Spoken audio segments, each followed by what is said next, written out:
welcome. How's everybody doing today? Welcome to MSP Tutor, the show where we teach MSPs something useful. I'm Steve Taylor, your host. Today I'm joined by Dean from Helpt and Crab Company. Crab Consulting, my bad. I see CO and I think company. All right, so Dean, talk to me, man. You have a very bold claim here that you helped scale an MSP from 700,000 to 50 million in annual Yeah. revenue. Yep. All right. All by Which is, myself. I did all the work. No one else helped. yeah, That's it. Yeah. that's typically how that works. Yeah, you don't rely on anybody else. And you just do it all yourself, and that's honestly that's how things scale best is when you don't bring others in and you just do it all yourself. And honestly, if you don't want to sit through this whole presentation, you know what it was. We had a lot of opportunities where luck happened to chance across our door, and because we had prepared ourselves, we were able to action on that luck, and we kind of stumbled upwards into success. So that's the TLDW. Didn't watch. Yeah. So I think that's honestly how most businesses do it. I mean, I would say 50% of it is talent and skill, and 50% of it is luck. And It is. I'm Yep. pretty sure that's like a Linkin Park lyric or something. But anyway, so let's talk about. Hold on. So I've got people asking me why we're not live. We are live. The people who are looking at LinkedIn going, why isn't it live? It's because I accidentally scheduled it for 11 p.m. and then I deleted that one. Yeah. So go to the right one if you're watching the wrong one. How about that? All right. So with that said, today we're going to talk about scaling your MSP. So I have a bunch of questions, but I think you've also got some slides that you wanted to go through. It's not a lot of slides, like 40 or 50, right? It's less than 200 slides. Okay. And it's only text, so make sure that you have something to write down notes. There's going to be very little discussion. I'm just going to read the slides. Okay, perfect. I love this first slide, by the way. Well, I'm a huge Futurama fan, if everybody hasn't figured that out yet. So Dr. Zoidberg was abused throughout this slide deck. So we're going to talk a little bit about how we grew a relatively small and modest MSP that have recently switched from break fix into a pretty big, I would say, national player now that I'm still really proud of. They're doing a really great job. And how we got there, because it honestly wasn't that we were the best or the most skilled. It's, as we just said, stumbled into a lot of situations and made the right decisions. So just who I am for anybody who doesn't know me. Most of you probably know me as Dr. Zoidberg on RMSP or Slack or Discord. I've spent over a decade as an MSP service manager and operations manager. I probably can fix a printer. That is a bold claim, sir. Listen, all right. So quick side tangent. I was given a NEC black and white laser printer, the type that you had to refill the toner in with the funnel and the squeezy hopper back in the 90s. It was a parallel port, and it broke. And I took every single piece of that printer apart, every single gear, cleaned everything off because I had no idea how it worked, put it all back together, and then it started working again. So that's how I can back up my claim. All right. Probably. So what I'm hearing is I did it one time, so I could probably do it again. Yeah, exactly. Listen, a lot of MSP advice and coaches, that's their claim, is they did it once. So that's fair. That's fair. And I annoy a lot of vendors and MSPs. I am a psycho dog dad. I have the hat. And my day job, I'm the VP of operations at Helpt. And because I couldn't claim I'm a psycho dog dad without proving it, this is my dog, Lily. She has an Instagram with more followers than most vendors. And my retirement plan is to monetize her Instagram and not have to work anymore. So That's hilarious. We'll see if we ever get there. So you want me to get into it, or do you have any questions before I get started with the good stuff? Let's get into it, man. All right. So some of this is going to sound like fairly astroturfy advice to begin with, but you really need to focus on the goal. And kind of like an ICP, an ideal client profile, you need to be very specific. There's a culture, if you've done anything like EOS or any of those other systems, where you focus on a big lofty goal, a BHAG, and that's cool. Our BHAG was we wanted to support 10,000 users as a tiny little 6-person MSP. But that's so disconnected from reality. It's more important to focus on a much more specific goal. And where are you trying to take your MSP? So if you're listening to this now and you're relatively modest size, probably under 3 million, let's say, in total revenue, where are you trying to take this thing? Like, what are you actually envisioning here? And be pretty specific about where you're trying to take it. Because once you've done that, you can take that goal and really examine what does that business look like create the sort of the culture and the buying persona of that MSP. So, do you want to exit? What kind of exit? When? How far would your service radius be? I mean, you can get pretty tactical with this. Like, are you thinking, in our case, we were just southeastern Massachusetts. Do we want to stay within an hour of where we're located? The MSP we turned into ended up being all up and down the East Coast. And if you had asked me at this time, do I want to be going all the way down to Pennsylvania? No, I don't. That's important to know. So you got to think about and envision what the lifestyle would be like in that business. Kind of people are you going to employ? That's another thing you need to think about for whatever that goal is. So if your goal is I want to make a $25 million MSP and then sell it to a PE group, which is an awesome goal, what kind of staff are you going to have at that $25 million company? Is it the same staff you have now?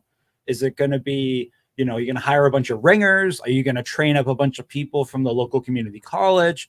You really want to try to crystallize the vision of as specific and tactically as possible of what that MSP is going to look like. What kind of tech are you going to use? What kind of verticals are you going to be famous, legendary for in your area?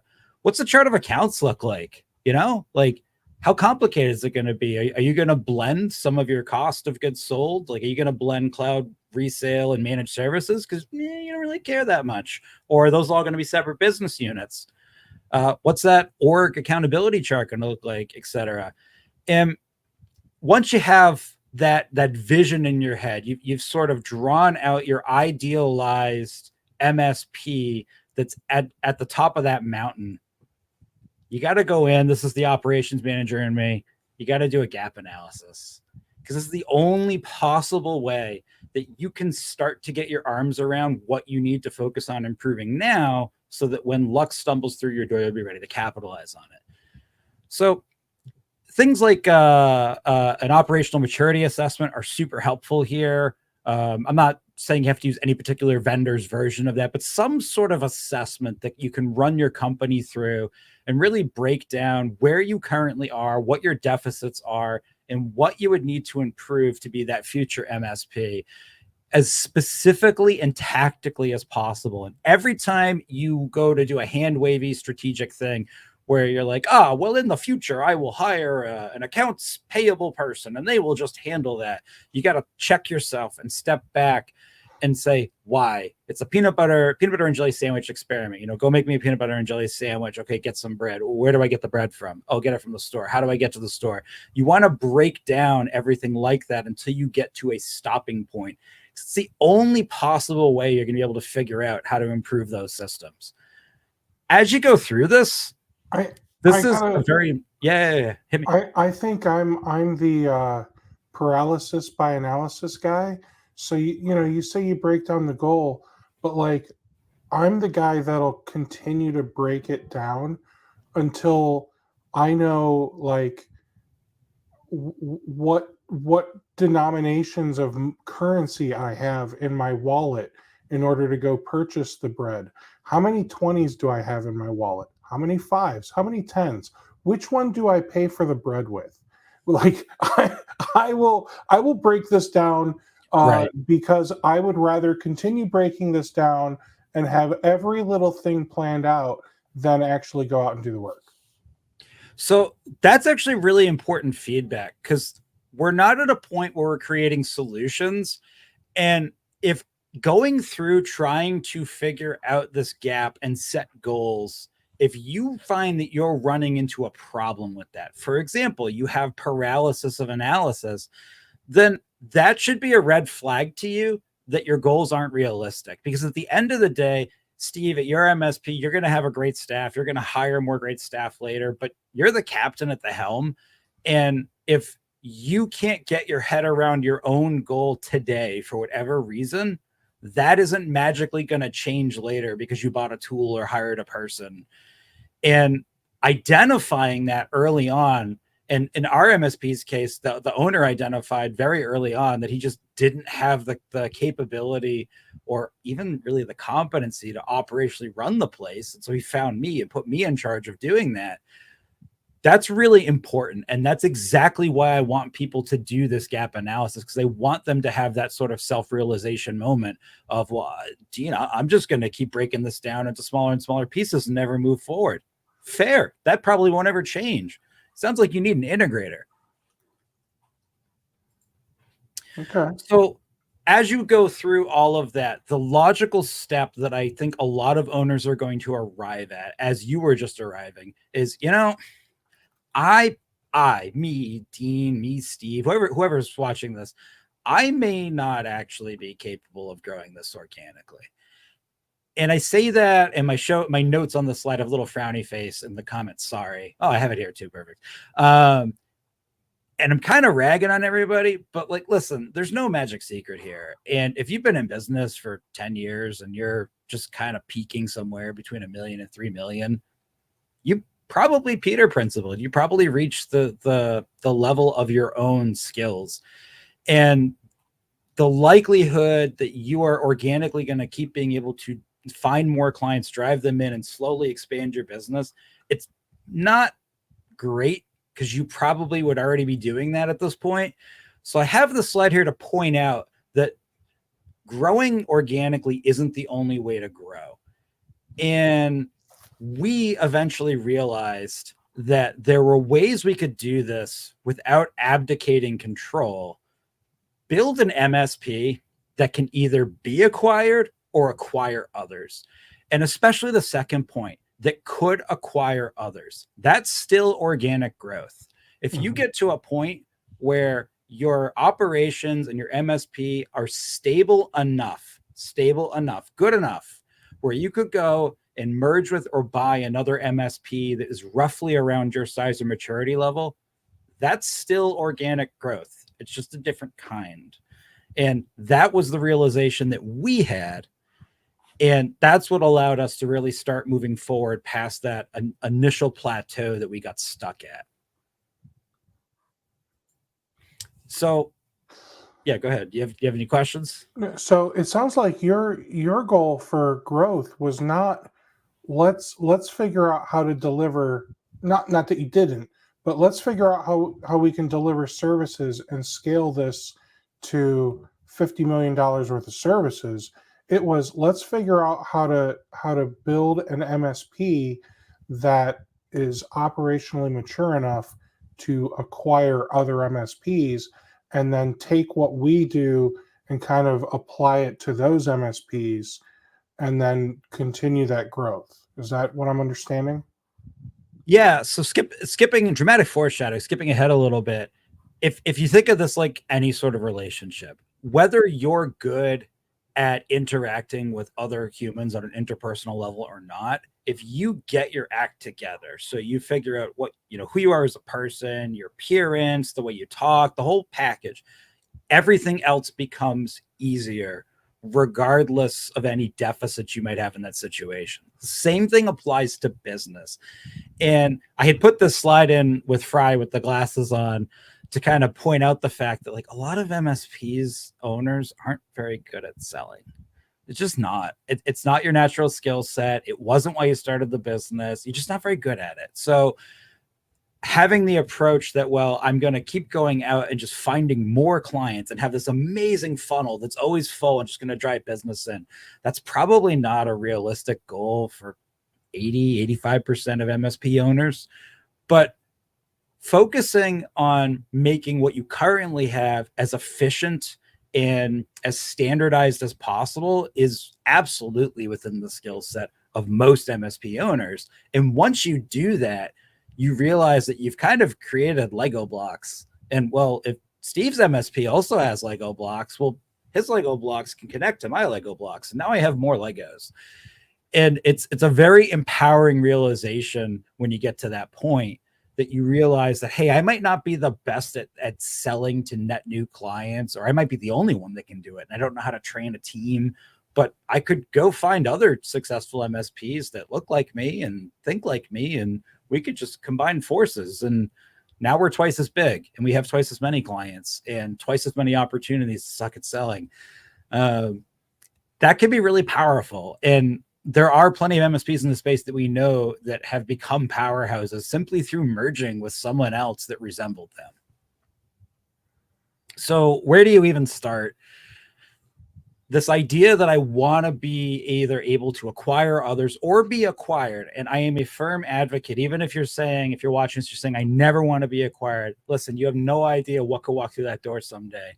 And if you go on this journey of making your MSP operationally attractive and financially attractive, you might get the offer someday. Everybody's got a number. You might get the offer. You never know. So don't totally write that off.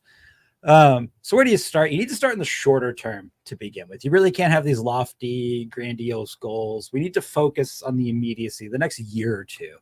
So things that we're going to focus on: operations. We're going to focus on dialing in exactly who we sell to, exactly what our brand identity is. For a lot of MSPs, Steve and I were just talking about this before we went live.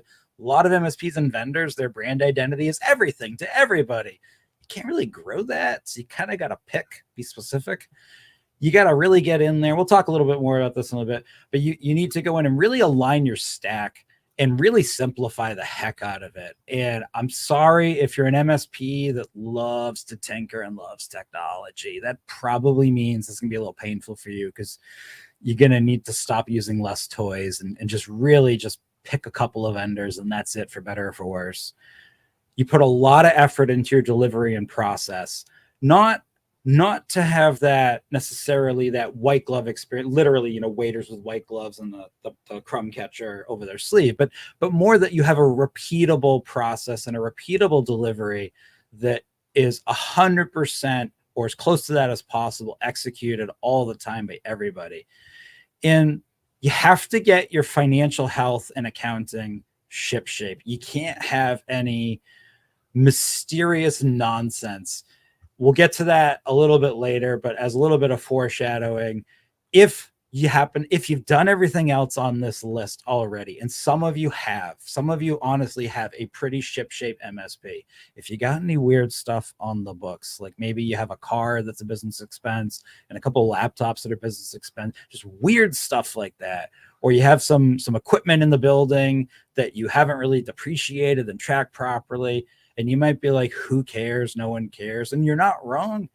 When somebody does walk in the door with that amazing offer and they dig into your books, that's going to make them go, ugh.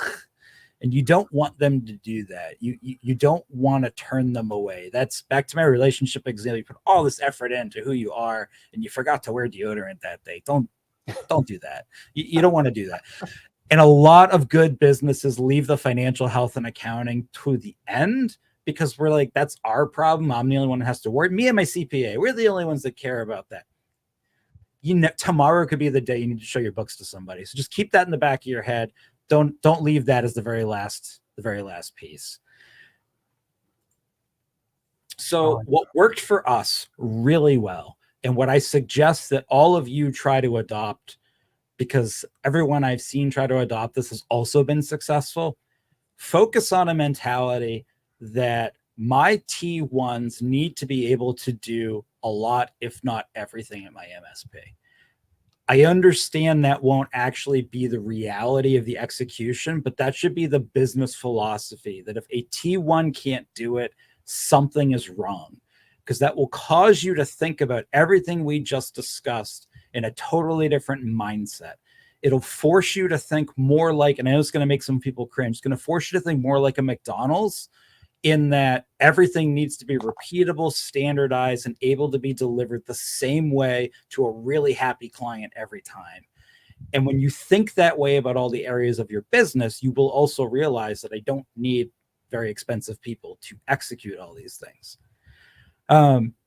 So some examples of that, just kind of at a high level.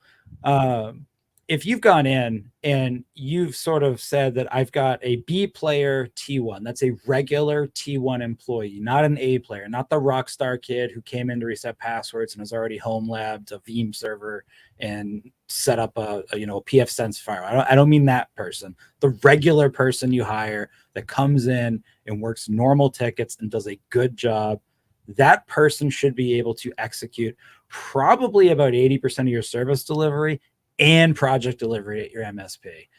And if you're aligning everything else, remember, if you align your ICP and you verticalize, this is much easier, because if I only support, in our case, we did this with veterinary offices for animals. So if I only have to learn half a dozen line of business softwares, a couple of vendors, and a couple of imaging and server products, it's a lot easier for me to standardize. Mm-hmm. You need to have an actionable CAM process, client account management process, meaning that it's so simple and straightforward that the value is obvious and your clients actually attend it and use it. A very simple stack. We completely simplified our stack. We had like 3 or 4 different firewalls we were selling, from different vendors, and others we would support. We just ripped the Band-Aid off. In our case, we picked Sophos. I'm not endorsing Sophos. We just picked that as a brand and just standardized every client over a 2-year period on Sophos. And then from that point forward, any new client had to have a Sophos.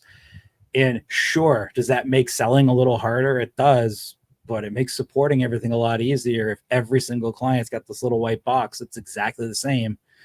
And we became a highly process-driven organization. Everything had a process. There was an SOP on how to do everything. The reality was the SOP wasn't always followed to the letter, because I had people working for me, and people aren't robots. But the process was always there to refer back to. There was always a way to do something. And if that process wasn't documented, whoever raised their hand and said there's no process became the captain of getting that process documented. And those things combined really made it so that very entry-level people could join our organization, be highly successful, have a really good experience. Almost everybody stayed on. When I get to our actually, I don't know if I have a slide on this. So when we had a couple of pretty big mergers, my staff all stayed on. They loved it because, they were all these folks that had been empowered to be successful in their career, rather than trying to hire, seasoned people that already had their own opinions on how things work. And I want to piggyback off of this. I want to say that it doesn't matter what size you are. And I'm especially talking to the little guys, maybe the MSP that's doing around 100,000 a year. There's just one of you. You haven't brought on employees yet.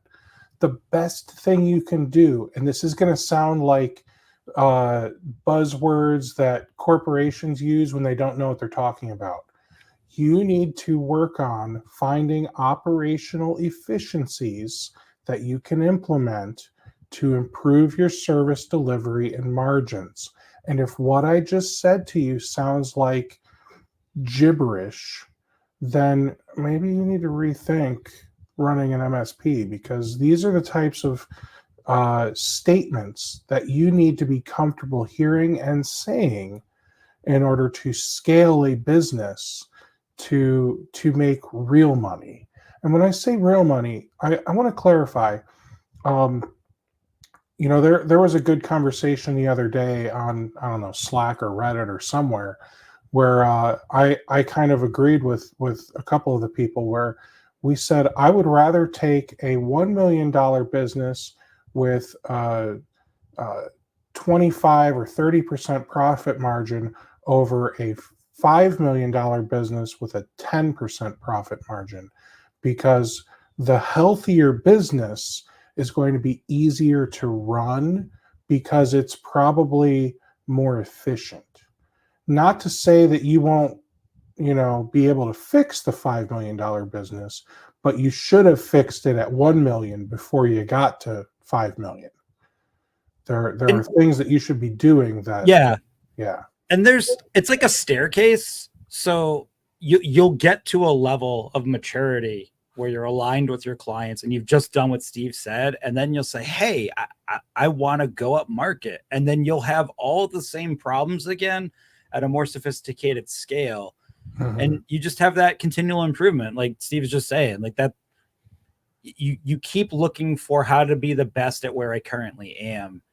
And when you do that, by the way, something Steve said about how he would pick one MSP over the other thing to keep in mind, if you're delivering things efficiently and properly, where you're happy and you're satisfied and your team is happy and satisfied, your clients can tell that. And those soft factors will transmit through to your clients. And generally speaking, your clients will also be stickier and more happy and satisfied because you're happy. Nobody wants to work with a provider where everybody sounds miserable, whether that's literally or figuratively. And your clients aren't dumb. They can tell. And somebody coming in who's looking to merge or buy you, if they interview your clients, they will pick up on that. So even if you are teeny tiny and you think no one would ever want to buy my business, well, maybe you're right. Maybe you're just going to sell off your book of business someday. But whoever's buying that, if they meet with your clients and your clients can just tell that you have genuine joy from running your business because you're not ripping your hair out, those are stickier clients. So it's important. Like a perfect segue. It's like you saw my slide deck ahead of time. As you hit these maturity levels, you're going to get to various points along your growth journey where you will kind of plateau and things will become easier. Your ease of selling will increase. If I standardize, if that like $100,000 to $1 million MSP banding with, let's say, less than 10 employees, if I've standardized what I'm doing at that point and I've gotten really good at selling to, 5 to 20 seat dental offices in the greater Boston area, like you dialed in, you're just swimming in clients, you can get to a point where you're like, I've got it. Our business is running. We know what to do. Selling is becoming easy. I'm getting 2 or 3 qualified appointments, like sit downs a month, more business than I can handle. And so most of us are naturally going to want to back off the operational focus. This is a trap, right? Strong sales hide a lot of operational inefficiencies because, quite frankly, you don't have to fix something if I constantly have new revenue coming in to replace bad revenue.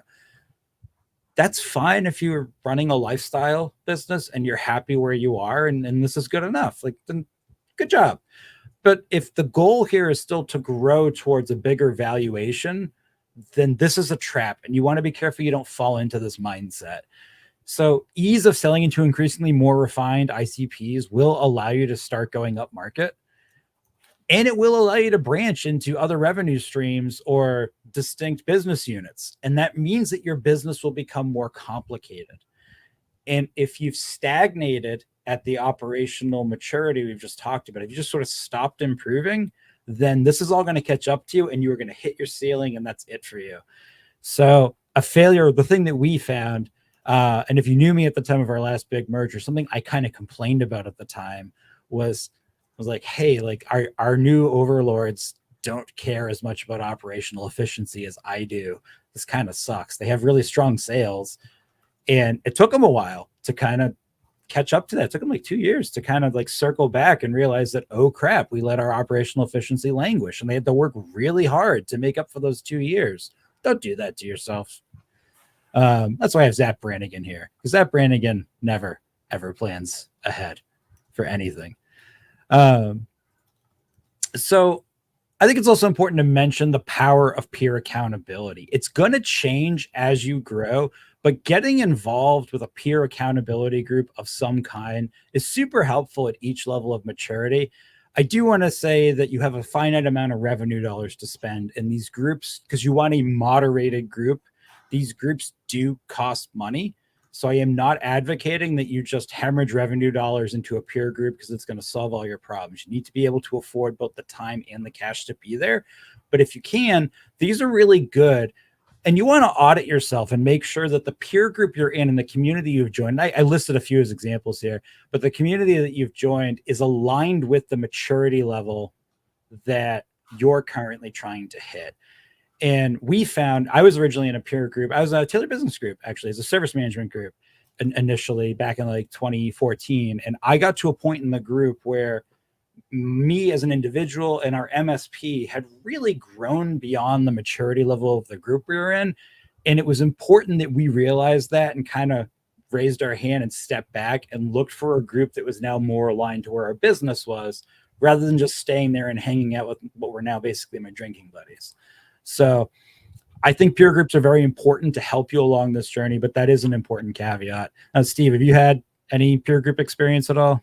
Yeah, I actually ran one for a little while, and you're right. Like, it starts off where we're getting a lot done, and then it kind of devolves into becoming drinking buddies. However, the one thing I want to throw out there is when you've got drinking buddies, now you've built such a relationship that when you do have something going on, you're really comfortable peeling back the curtain and saying, "Hey guys, I have this problem.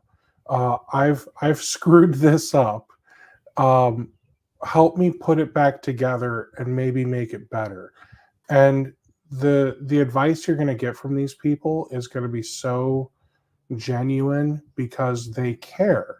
You've all built an actual friendship and camaraderie that they want to help you succeed. Whereas, some of these other peer groups, they almost feel like a little stiff. Not that that's a bad thing, but they're just like, so they've got their way of doing things, and maybe they only meet once a quarter or whatever, right? So it's hard to build that camaraderie, which means you're maybe going to be a little more shy. You're not going to be as willing to talk about what's really going on in your business because you're afraid they're going to judge you. Whereas with your friends, your drinking buddies, you're less worried that they're going to judge you because they already know your dirty secrets anyway. Right. Well, and once again, because I'm going to keep hammering home Futurama here, I picked this gift because, if you watch the show, Zoidberg's technically one of the smartest characters on the show, but he stinks, and no one ever tells him that. And Fry's his friend, so Fry is giving him actual honest feedback here. And that's an important element if you do join a peer group. It needs to have accountability metrics that everybody in the group are actually participating in, or you'll have the exact situation Steve just described, where you're going to be uncomfortable sharing what's going on at your MSP because no one else is really being honest about what's going on at their MSP. And since I know that some folks are kind of afraid of the ecosystem peer groups like Evolve or True Peer, which are great groups, but I get it if you don't want to go to one that's paid for by one of the big sponsors. There are still plenty of unaffiliated non-ecosystem peer groups. I listed a couple examples here. There's probably like 20 more that just didn't come to mind when I was making the slide. So a couple of so you butt into everything I've said. You're like, all right, sold. I'm going to standardize. I'm going to make it so everything in my MSP can be done by a level 1. I'm going to focus on exactly who I'm selling to. I'm going to get my finances in order. I'm going to clean up. I'm going to take a MSP shower, put on deodorant, and wear clean MSP clothes. Got it. There's some cool stuff that kind of ends up happening that maybe you weren't planning for, but are now open and available to you. And since I know a lot of you are owners and therefore visionaries that like to chase the revenue, I figured some of these would be fun to talk about for a second. So probably the thing that was the coolest scaling factor for us, one of the MSPs we merged with, they already had a really robust HOS and leasing program going. We were doing HOS for projects, but they were doing HOS and leasing for everything. And because our MSP was very operationally mature, their MSP was very operationally mature in a very similar way, we were able to plug and play their Haas and leasing system right into our client base. And it was amazing. And without like revealing too much stuff, we got to a point, and I am, by the way, I'm not advocating anybody here. If you're starting off housing and leasing, do not be the bank. Go find a leasing partner until you're big enough. We were big enough at that point where we did become the bank, and you'd have like a 5-year agreement where the equipment was paid for in the first like 13 months. And then we were just charging 30% interest on our own money for the next 4 years. That's super cool. We wouldn't have been able to do that without really aggravating our clients and our sales department if we hadn't put all this effort into standardization. It allows you also, when you standardize, especially if you've picked a particular type of client, you can go to verticalized trade shows. And what's super important about that is no one is doing that. Like, no one in our space seems to have their act together enough to be doing this. So there's a good chance that you will be the MSP in your area that is showing up to verticalized trade shows. What I mean by that is, if in our case it was, veterinary clinics, we go to their events and we exhibit at their events and we speak on things that are important to their industry. And I mean, like, really, really astroturfy level stuff. Like, I could get up on a stage and be like, you should have MFA. And everyone in the audience like, wow, never heard of this before. Smartest guy in the room. Stuff that as an MSP, we would normally laugh at each other about. Like, of course we need MFA, Steve. Like, that's, no one would even attend that webinar in this channel. But in these verticalized events, basic common sense in IT, if you understand their vertical, they are pleased to have you on stage. And that builds amazing referral networks, because people within a business community really like to feel smart and validated. They like the feeling that they made the right choice selecting your MSP. They're very happy to tell other people about that, especially in public, because it makes them feel even more validated. Another thing standardization can let you do is, I have yet to meet an MSP business owner that hasn't at least waxed poetic to me about this over a drink, is the idea of having, subject matter expert tactical teams. I want a networking team. I want a compliance team. Well, hey, that's actually viable if you standardize to this point, because you have such a good idea of what your costs are and your agreement efficiencies and your top funnel that you can actually afford to do that. You can start taking some of your process documents, because they're so well followed, and just make them client facing.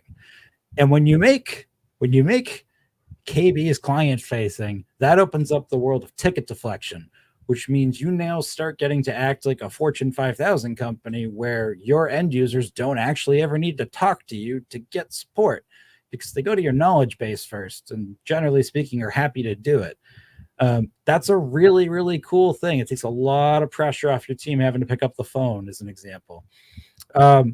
All that stuff that we talk about all the time, like we're doing automation and AI, but like a lot of us really aren't meaningfully doing. We just, you buy Synchro, you just get the scripts it comes with.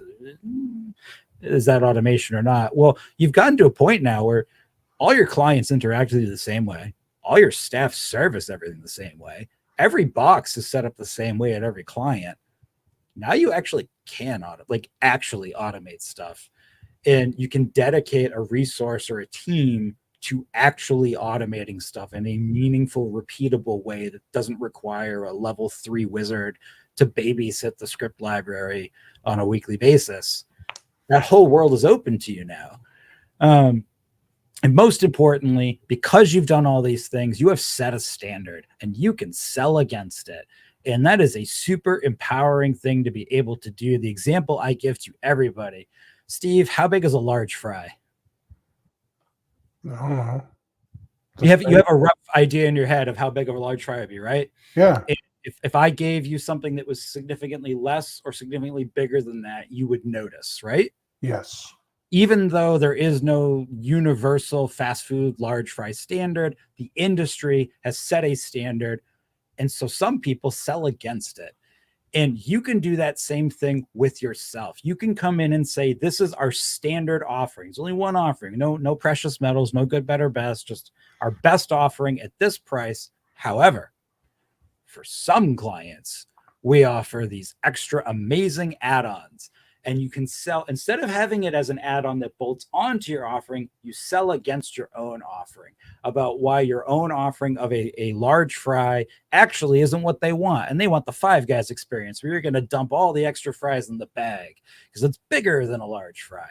You can do that now against yourself. And that's a very, very powerful sales tool as you started to move up market. Because at that point, the decision makers and your clients probably aren't another small business owner. There's probably a team now that has that decision-making problem, maybe an internal IT guy, maybe a CISO or a CTO or something. And you no longer have to risk bringing on a competitor as a comparison point. You're your own comparison point. You're your own competitor. Do you want it's kind of what you see now with McDonald's with to keep that fast food thing going with the any size drink is whatever, what is it, like $1.99 now for any size drink. They're literally selling against their own standard because they know that they can deliver that soda so affordably that it doesn't matter what size you buy. You'll buy other stuff because of it. You can do that as well. You remember when hash browns used to be $1? I do. And now they're like $2.49 for a hash brown. It's sad times, Steve. And I used to be a Burger King man, and they've really driven my business away. And I'm very sad about all of that. And I saw near me recently the local McDonald's was offering up to $18 an hour, and that also made me sad because I would love to see what the price increase that they were offering a better standard wage as opposed to an up to wage. But that's a different talk. We could talk about how we're already living in the dystopian future that our sci-fi warned us about. That should be another show, and we'll make it all around. We'll make it all around hash browns. So if you're at MSP GeekCon, I did a talk on this concept, but it's important that throughout the journey, you keep focus on what you're good at.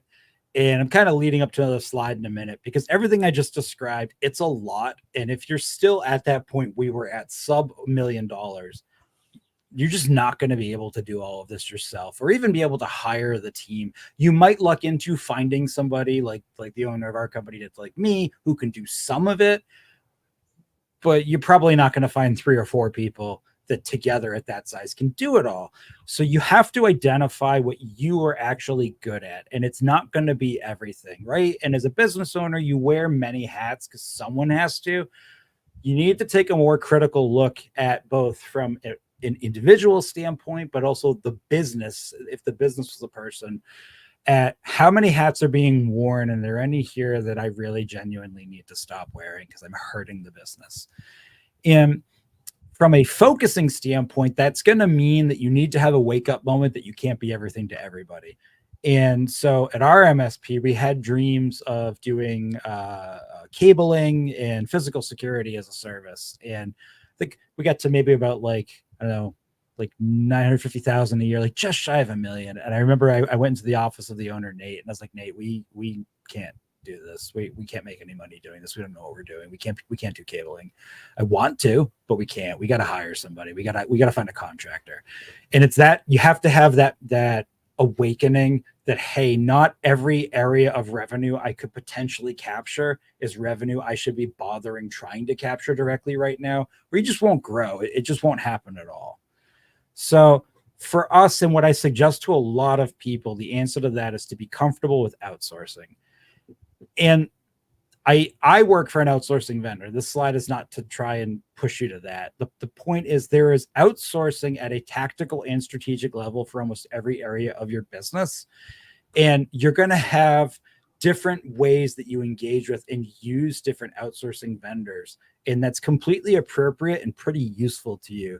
So as an example, and the very first thing we outsourced was actually finance. We realized that while we were capable of handling AR and of course AP and general bookkeeping, it just, we were chasing it too much. It wasn't organized enough.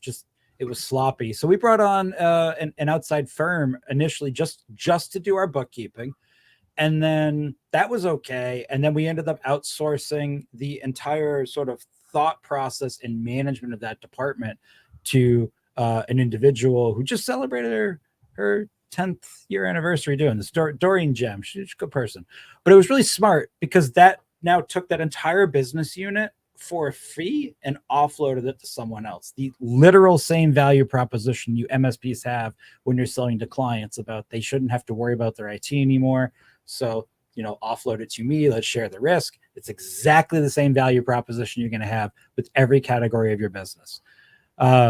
So with finance, we had like a ramp up until we had them fully engaged, and then everything was organized enough and we had gained enough revenue where we were then able to hire a full-time bookkeeper. And so we ramped down. And so that was tactical outsourcing. It wasn't forever. We had a goal in mind to be able to get this to a point where we could hire someone to take it over. And we did. Dispatch and call answering were another one that I think, especially if you're struggling at that size, your clients want to be able to call and they want a prompt response. Most clients are pretty accepting of a slower resolution, but they want to be heard. And if you're a smaller MSP, the only way to solve that's with bodies, and you don't have a lot of them, and they need to be doing other stuff. So we engaged with a call answering service that anytime our team couldn't pick up the phone, it would spill over to them. And we went full hog into that. And then once again, we got to a point where we had enough team members in a process. We brought in an in-house dispatcher and we're able to then, through ticket deflection, offload that entirely to that dispatcher. And we ramped down off that service. That's another tactical one. For knock and sock, we realized right away, this is never going to be our core focus. And until we had our last big merger, this was a full thing we outsourced. We just found a trusted partner and just outsourced that. I used at our MSP, I used IT by Design. I had a great experience with them. Their knock team, especially, it's fantastic if you're looking for a knock. We went full into that. We never ramped down from that until our combined entities as a company. We had like 300 FTEs. We were literally big enough to just do that ourselves. But it was never because we had that like planned process. We weren't planning to do it. We just stumbled into that. We were very careful about 24/7 services. There's this perception that you need to offer 24/7 services to get better clients. And this is largely not true. Most SMBs do not need 24/7 services. So sure, we had a 24/7 knock, but we never really got into a position where we genuinely needed to offer 24/7 help desk or ticketing until we got so big that our clients had grown to also be follow the sun. And then once again, at that point, I had people in-house that lived in every time zone. So that wasn't an issue. So in my case, we never really leaned into that. And then stuff like cabling and physical security and stuff like that, we always found a partner for that, a contractor. We never did that in-house. And I think unless you're fully owning 100% of the management of these services, you too should find a partner and outsource them. And then my most favorite one for the smaller MSP who is just getting into hiring employees, managing the administrative tasks and costs around HR, payroll, benefits. Can you do that at $250,000? Yes, of course you can do that. You're a smart person. It takes a lot of time and effort. It's a huge time suck where you're not selling, you're not delivering things. If you can find a PEO that you like, besides taking that all off your plate, it'll allow you to offer benefits to compete with bigger companies. So we ramped into that. Then we went full into PEO. And even when we were big, we still were working with the PEO. And even to the point when we had an actual HR department with multiple team members, because that's how big our MSP was, we still were working with the PEO. And that was awesome. And I highly recommend that to anybody. There's a lot of them. But that's definitely a cost center you do not need to be spending your own time and mental energy in. I got 2 more slides. You got any questions, Steve? I talked for a long time. No, this is awesome, man. Keep going. So I kind of alluded to it earlier, but the entire time you really want to always have this idea that at any point in your growth, whether this is your first year as an MSP, your 20th year, that you want to try to always make your MSP attractive. And, to kind of make the joke, like you want an investor to swipe right. And Or to think of it a different way, you don't want to be, if I'm at the MSP bar and I want to take someone home, you don't want to be the last person left when the lights turn on at last call in the bar. No one wants to be in that position. You want to have options. So at all times, you just always want to be thinking about, no matter where I am in my growth cycle, in my maturity stage, am I taking steps, mostly soft factor steps, to make sure I'm as attractive as I could be? Because you just never know. You never know what kind of offer could walk in that door. And if you think of it like buying a house, right? Like if there's multiple bids on a house, the bid that is both financially the most attractive, but also has the most compelling cover letter attached to it, with the most compelling story, the whole package, you're more likely to win that bid on that house than someone else. The same logic applies here to your MSP. So some more soft factor things to think about that'll make you attractive, both to being acquired or to someone else merging in with you. You can have evidence that you've had low churn on internal staff. And generally speaking, if your company is a good place to work and people want to work for you, and I don't mean loyalty, but loyalty is good, but loyalty isn't transitive. I mean, genuinely, it's a good place to work. People want to be there. That usually will transmit through to all the other areas of your business and will be visible to a buyer or an acquisition partner. And some things you can use to show some evidence that that's not just because of pizza parties and ping pong tables. Good CSAT, especially good CSAT response rate. The scoring doesn't matter as much as the response rate, because if I'm 5 stars but only 2 people have filled it out, that's not as important as if I'm 4.1 stars but 700 people have filled it out. So good engagement on your CSAT from your team, some sort of evidence that your team is working towards professional development, earning certifications, things like that. I'm not saying you need to be a certification mill, but just some way to demonstrate to an acquisition partner that you value professional development and can prove that your staff also value it. And just in general, whatever your policies are, good ticket hygiene. So if your policies say that that all their notes have to be internal notes, then if I look in your ticketing system, I'd like to see that's the case. If your policy says that they need to always put next steps or resolution step, then I'd want to be able to look at that and see that they're doing that. That whatever your hygiene standards are, they could be low. They don't have to be, big standards, that you're meeting them. An important one that I think gets ignored a lot for smaller MSPs, you need to have solid agreements.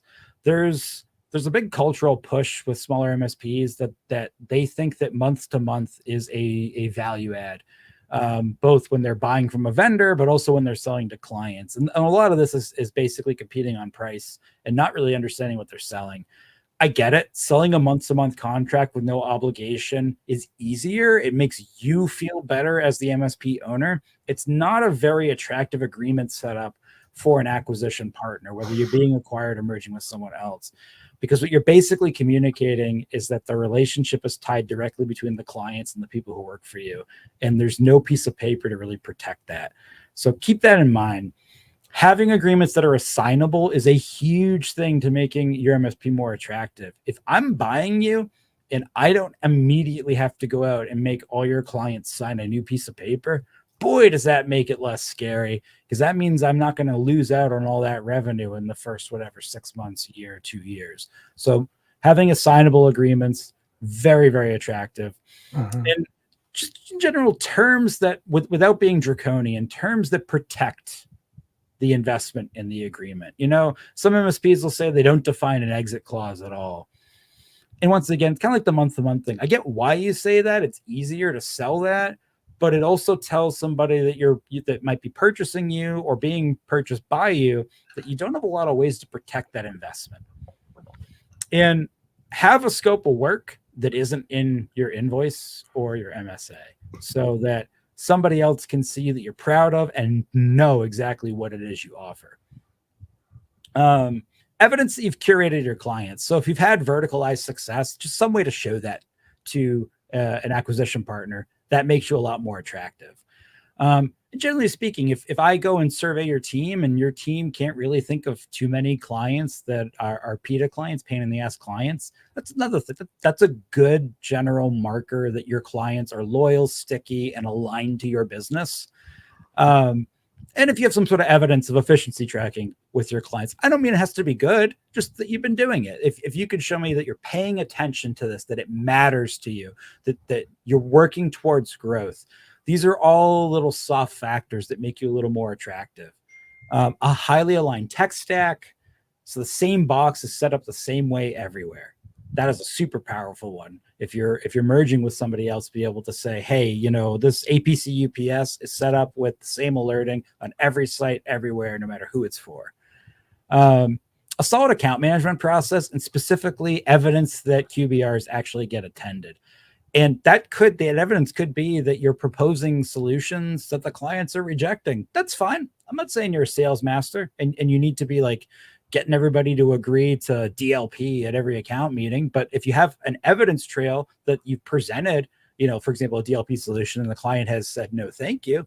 That's important because it shows me that you've taught your clients there's a value in regular meetings with you and that you're constantly trying to align their business needs. Those things, once again, make you more attractive.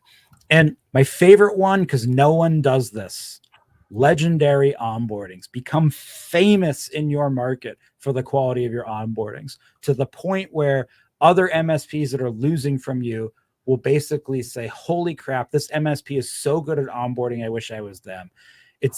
We could do a whole separate video on this. No one puts any time and attention into this. You can make that onboarding experience so famously extraordinary. That'll tell an acquisition partner that you understand that the sale doesn't end the minute the contract is signed, and that you understand the long-term valuation of the agreements that you're putting clients on. That is super attractive to an acquisition partner. That's it. Thanks. All right. So many directions I could take some questions now. But we don't really have a lot of time. So with that, I have one question that I want to try and get through. How do we successfully integrate an acquired company's operations, clients, and employees? So like, how do you go find them, or how do you make that successful once you found them? You've acquired a company. How do you successfully integrate their company into yours? That's a really good question. I think the biggest thing, in the short amount of time we have, the biggest thing you need to be able to do is communicate to your entire team, and by extension, their entire team, that everyone here is winning, and not as much as you can. There's going to be NDAs and things, but as much as you can, you need to keep your whole team involved in the process, because the more you get your entire team engaged on both sides, that this is a win for everybody. And your staff aren't stupid. Don't lie to them and be like, because we're merging, we're going to be 5x more profitable. Like, what does that mean for me as an employee? It doesn't mean anything. You need to connect it back to their actual lives in a meaningful, tangible way. The more you can do that, the more your staff will just be on board with the idea, which means all the small little balls that you don't know are going to get dropped, your staff will catch some of them, and they'll make that integration a little bit smoother because they feel like they have skin in the game. An easy way to do that, if you are merging with someone else, is find a way, when you're doing your meetings about, who's getting paid and what they're getting paid, is try to figure out some sort of retention bonus. It's cash that you could give to the staff, and don't dangle it too far out in the future. So like 6 months or less, where, if anybody stays on after the acquisition, because acquisitions are scary, you're going to get this sizable chunk of cash, something like that. Something that really lets both teams know that this was for them as well, and that you give a shit. That's super, super important. Your team will catch a lot of those balls that you don't know are being dropped if you keep them engaged in the acquisition. And you don't necessarily have to do that for everyone on the team, maybe just key people. We did it for everybody. And when you say sizable amount of cash, I mean, what kind of, obviously it's different for every MSP, but like what kind of amount are we talking here, ballpark? So the last big merger we did where this happened, I don't know, it wasn't a crazy valuation. They probably like 8 or 9x EBITDA. but I would say not everybody got the same amount, but like people were getting, over $1,000. Okay.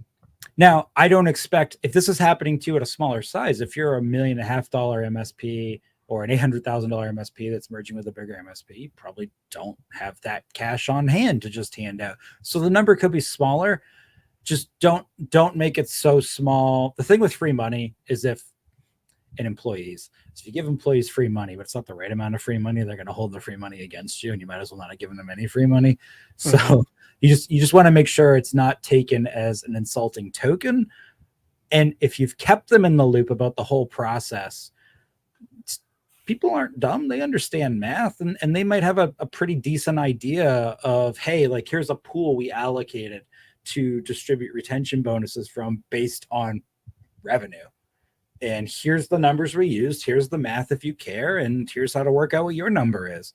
Staff do appreciate that level of respect and transparency. That's really cool. Well, Dean, thank you so much. If you joined late, you can watch the recording from the beginning using the same link that you used to get here to begin with. So thank you so much, Dean. Thank you so much, everyone, for watching. And we will catch you guys at the next MSP Tutor. I'll be there. I'll be watching, Steve.